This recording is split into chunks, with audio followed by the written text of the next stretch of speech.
Olá, bem-vindos ao Caminho de Guermantes, podcast dedicado à literatura e às maravilhas das artes. E no episódio de hoje nós vamos falar sobre a experiência de ler livros difíceis. Eu sou Joelson Matias. Oi, meu nome é Karen. Oi, aqui é Hector. E esse é o Caminho de Guermantes, em defesa dos livros difíceis. Antes de começar, gostaríamos de convidar você a seguir nosso Instagram e acompanhar a nossa página no Medium. O Instagram é _Caminho de Guermantes e lá você vai encontrar posts, stories e várias coisas interessantes e interativas sobre livros, literatura e estudos. Já no Medium, você vai encontrar conteúdos mais aprofundados sobre os mesmos assuntos. Para chegar na nossa página no Medium, basta digitar no Google ocaminho.medium.com e lá você vai encontrar muita coisa interessante, pode ter certeza.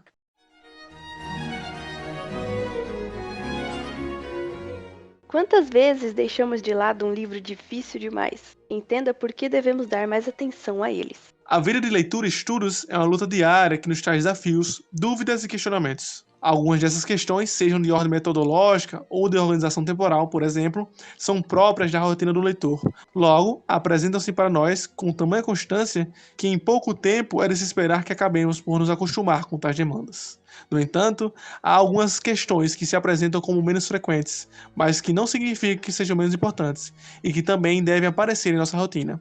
Entre elas, podemos elencar uma angustiante pergunta que em algum momento de nossa jornada irá reverberar em nossos pensamentos. Devemos começar a ler livros difíceis?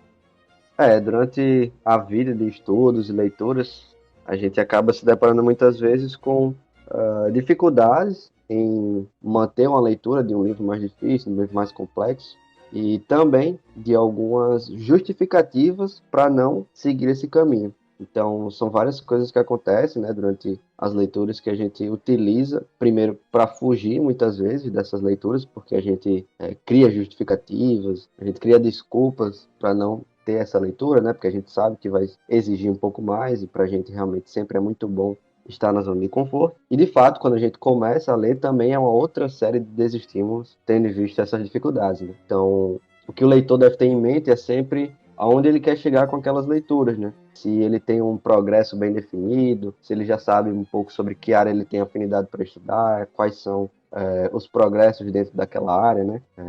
Ele pode seguir esse caminho e cada vez mais se aprofundando no tema e ficando realmente bem mais especializado nesse tema que ele já tem essa afinidade. E tudo isso só vai acontecer de fato se ele conseguir, se ele se propor a ter essas leituras que são de fato mais difíceis. Então você não tem como progredir estudando filosofia, por exemplo, sem ir cada vez mais fundo em autores e escritores que também têm sua linguagem, têm sua linha de raciocínio mais complexa. A gente não consegue ficar sempre lendo os diálogos platônicos, por exemplo. Claro que ali tem uma fonte praticamente inesgotável, mas se você quer entender o progresso da filosofia, se você quer estudar e ser um erudito da filosofia, você vai precisar ler outros textos, outros autores que, querendo ou não, têm uma estrutura bem mais complexa do que os próprios diálogos platônicos, por exemplo. E, enfim, esse foi só um exemplo, né? Mas a gente pode tirar isso para diversas áreas. Na própria literatura, na poesia, a gente também tem isso. Então, é uma questão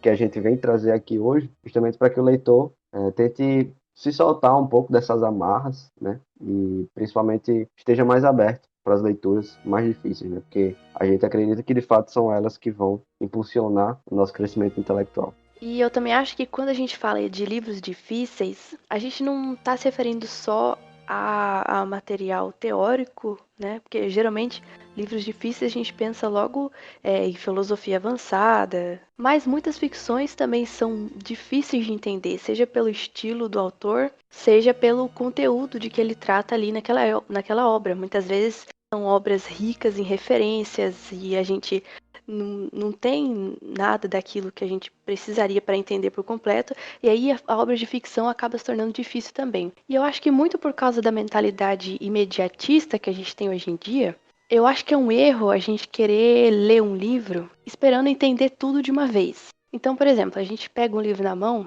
e começa ele e vai lendo e num contínuo, assim. Muitas vezes a gente passa por trechos difíceis e aí quer parar naquele trecho pra. Opa, não entendi. Aí volta, aí vai procurar dicionário, vai procurar outras referências, vai ler as notas de rodapé, vai travando a leitura assim aos poucos para poder entender. Só que eu acho que o ideal seria justamente o contrário. O ideal seria que a gente lesse de uma vez. E mesmo que a gente não entendesse por completo, pelo menos a gente teria uma visão abrangente da obra. Porque mais importante do que entender bem pequenas partes de texto e acabar com uma obra fragmentada no imaginário, eu acho mais importante ter um entendimento um pouco menor, porque, né, não somos gênios também, muita coisa a gente não entende, mas é melhor que se tenha uma visão macro daquela situação e que, ao falar sobre uma obra, a gente sabe explicar ela por inteiro e não por pequenos pedaços.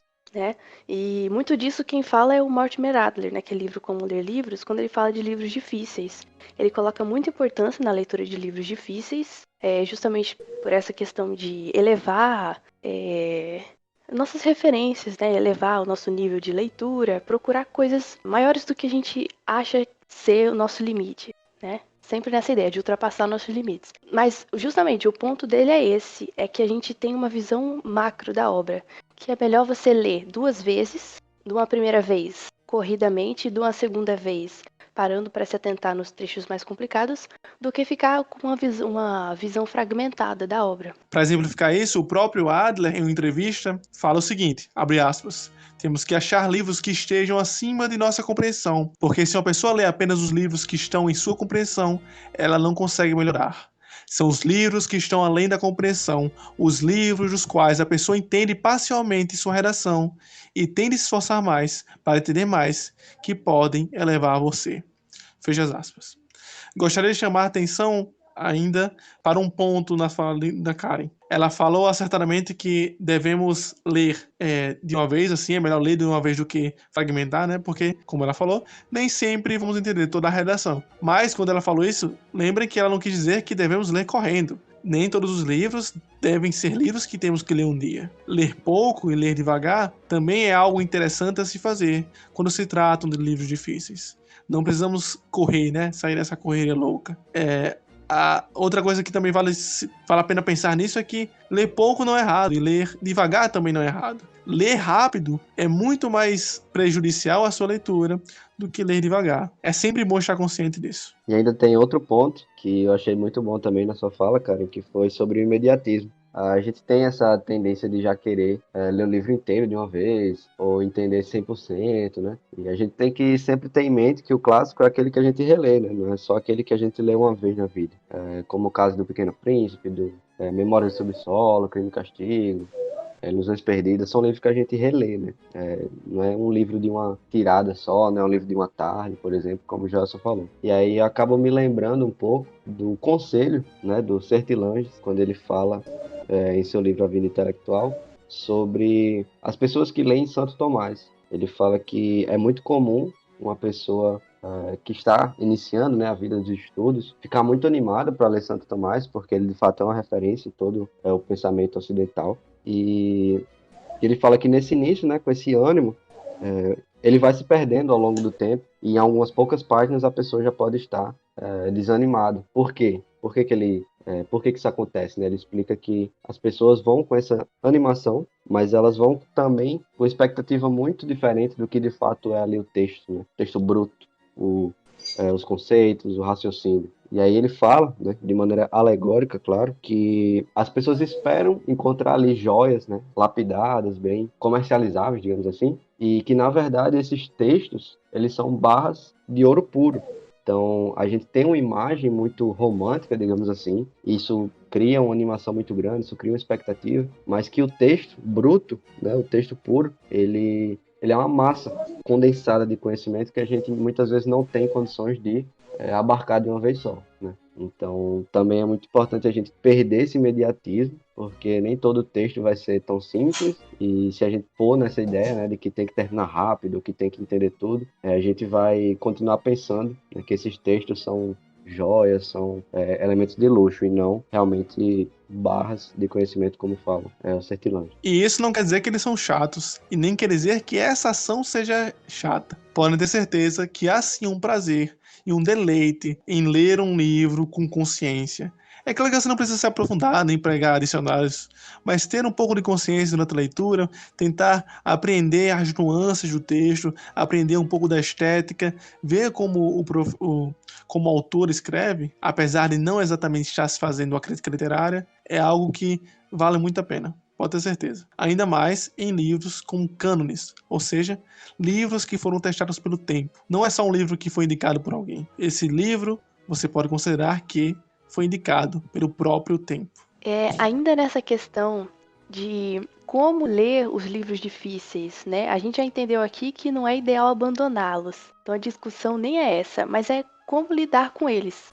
Eu acho que um ótimo exemplo disso tudo que a gente está falando aqui é o Jorge Luis Borges. E também já aproveito para citar uma experiência minha, quando eu li ele pela primeira vez. É um autor argentino, né, muito, muito conhecido, e toda vez eu ouvia falar dele, beleza, sempre esteve na minha lista. Mas quando eu peguei para ler, foi uma surpresa muito grande, porque eu não entendi nada, assim.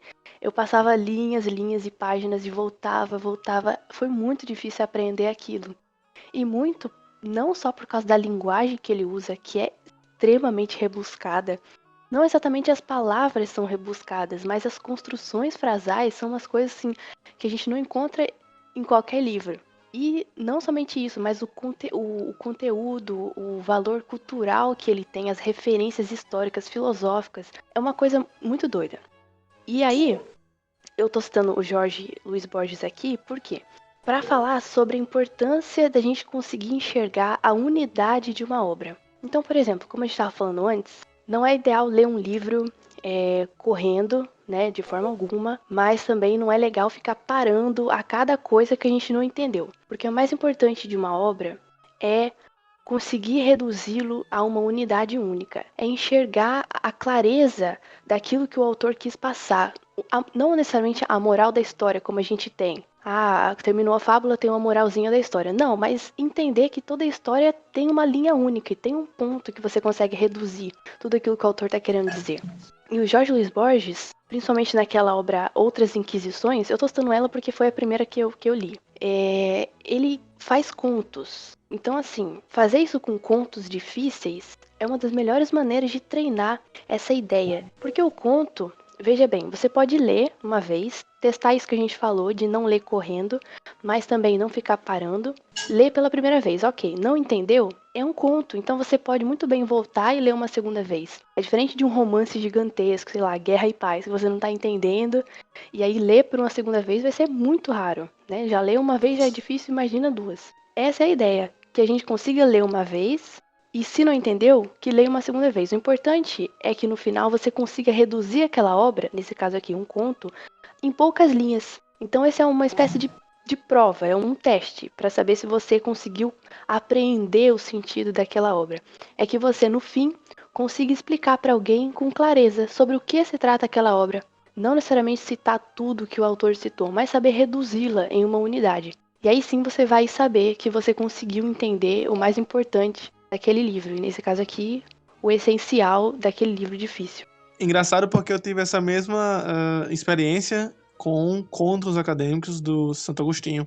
Porque eu comecei a ler o livro e tal, e sem base nenhuma de filosofia, fui jogado aleatoriamente. Isso foi uma opção minha, na verdade, que me arrependo. Mas eu comecei a lê-lo e fui entendendo um pouco, entendendo uma coisa ou outra. Só que na metade eu percebi que eu não ia entender todo aquele livro. Daí, tive que tomar a decisão de ir até o final, prestando o máximo de atenção, fazendo anotações, riscando meu livrinho, mas sabendo que não iria entender todo, né? Tanto que ao final do livro eu tentei explicar para alguém, né, o livro, e até agora eu não sei explicar muito bem do que se trata alguns pontos, porque eu sei que eu não entendi. Mas eu penso, vou ler novamente um dia. Inclusive, uma coisa que me ajuda muito hoje nas leituras é ter essa noção de que um dia eu vou reler as obras, né? É quase um exercício de humildade a gente pensar assim, agora eu não consigo, mas eu vou conseguir um dia. E para conseguir um dia, eu tenho que tentar hoje. Porque, por mais contraditório que isso pareça, nós temos que ler livros difíceis para ler livros difíceis.